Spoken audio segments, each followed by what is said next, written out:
Ya, dua-duanya perempuan. Seru banget.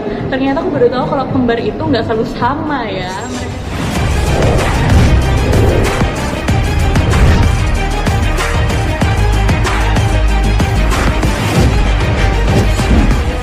Ditinggal mungkin ada lah waktu-waktunya dia moodnya naik turun lah, kadang rewel kadang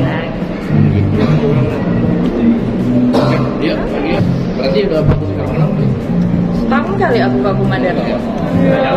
Gue sih aman. Lama. Ya, jadi udah. Oke. Nah, Memes, Iya. apa kabarnya nih kan nih baru Sehat. kelihatan lagi mungkin Sehat, alhamdulillah. update sekarang lebih menekuni sebagai ibu rumah tangga atau seperti apa sih? Kalau sekarang sih selain jadi ibu rumah tangga dan ngerawat si kembar, aku juga udah mulai pelan-pelan nih comeback gitu. Sekarang aku udah ada program reguler di Makin Deg-Degan GTV, program horor. Kak itu bisa ngelahirin anak kembar gitu gimana sih mungkin ceritanya Kak? Oh iya, ini karena aku belum cerita kemana-mana ya. Belum. Jadi suami aku tuh kembar. Suami aku kembar, ibu mertua aku kembar, adiknya bapak mertua aku kembar, dan dari kakeknya suami aku tuh juga ada yang kembar. Jadi tiap generasi tuh ada kembar, sekarang kembar lagi. Tapi kan waktu melahirkan aku baca di artikel berita gitu penuh dengan perjuangan, maksudnya ada beberapa komplikasi sakit, benar nggak sih kayak gitu? Betul. Jadi kehamilan pertama itu kan langsung kembar ya. Ternyata aku baru tahu kalau kembar itu resikonya itu juga tinggi karena resikonya double gitu karena bawa dua bayi gitu yang pertama. Yang kedua anak-anakku itu kehamilan fraternal yang berarti kehamilan tidak identik. Mereka dari dua kantong dan punya plasenta masing-masing yang dimana berarti membutuhkan lebih banyak energi, lebih banyak darah, terus habis itu macam-macam lah pokoknya semua itu double menyerap tubuhku ini yang mungil gitu. Sampai akhirnya tiba-tiba mendekati 8 bulan itu aku mengalami preeklamsia, bengkak seluruh tubuh dari atas, muka, tangan, kaki semuanya bengkak deh pokoknya itu, dan tiba-tiba ditemukan protein di urin, adanya hipertensi juga dan anemia, makanya aku langsung buru-buru dilahirkan di bulan 8. Jadi kalau kembar itu lahirannya sesar ya Kak? Lahirannya harus sesar karena preeklamsia itu nanti kalau misalnya sampai ke eklamsia nanti dia bisa kejang gitu, jadi karena berbahaya untuk melahirkan normal lebih baik sesar. Aku pun juga nggak berani sih kalau ngelahirin normal, takut banget gitu. Nah ini kan Lahirannya? Kenapa? Kapan lahirannya? Lahirannya kemarin di Januari. kan ini kan kalau kembar itu kan maksudnya genetik ya, keturunan ya. Emang dari kakak sendiri itu pengen anak kembar atau emang gimana sih mungkin? Gak nyangka sih sebenarnya kalau misalnya tiba-tiba kehamilan pertama kembar, tapi suami aku tuh juga anak pertama, kehamilan pertama dari ibu mertua aku kembar, jadi dari awal udah ada ancang-ancang sih persiapan kalau akan ada kembar. Katanya kalau kembar itu kalau sakit itu barengan gitu, bener nggak sih Kak? Atau udah pernah ngerasain belum sih?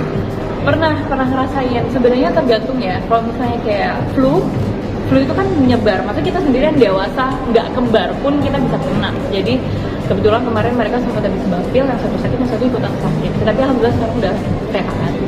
Gimana Kak, suka dukanya punya anak kembar gitu kan? Apa-apa kayaknya meski berdua gitu ya kan? Betul, Masya Allah semuanya dua, mulai dari ASI, mulai dari perkembangannya anak-anak kan ada yang namanya growth spurt ya, terus ada yang namanya sleep regression, pokoknya semuanya itu double kita jalanin bareng-bareng.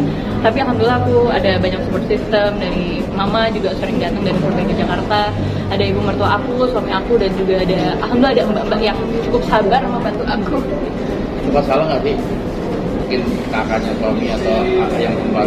Oh, kalau suka salah sih, kalau misalnya pas lagi ngantuk ngeliatin ya kadang, nah itu wajar karena emang mirip banget sih walaupun fraternal, cuman mereka tetap ada bedanya sih gitu. Dan aku juga bedain dari antingnya biar gampang, bapaknya juga kadang suka ketukar gitu, apalagi mbaknya juga kadang suka ketukar, jadi ya udahlah paling gampang antingnya dibedain aja gitu, jadi tahu mana kakaknya mana adiknya. Keseruan merawat bayi kembar nih kamu ini seperti apa sih Kak? Dua-duanya perempuan ya? Iya, dua-duanya perempuan. Seru banget. Ternyata aku baru tahu kalau kembar itu nggak selalu sama ya. Mereka tuh mirip, serupa, tapi personality-nya tuh benar-benar beda gitu. Yang satu lebih cenderung sifatnya ke suami aku, yang satu sifatnya cenderung ke aku. Jadi kadang tuh melihat kayak cerminan diri kita sendiri. Siapa sih nama anaknya? Alula yang pertama, yang kedua Aluna. Ini balik lagi ke syuting lagi, mungkin udah siap berbagi waktu sama Iya, tentunya harus siap sih, karena aku sendiri juga udah mulai kangen balik lagi ke dunia entertainment.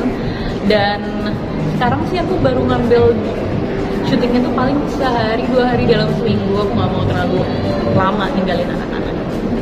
Gitu aja kali ya. Aku mulai mendengar suara-suara panggilan i a i o gitu. Maaf kan satu lagi mungkin Iya, dari boleh. yang tadi ada efek berkepanjangan nggak sih dari yang tadi sakit-sakit itu?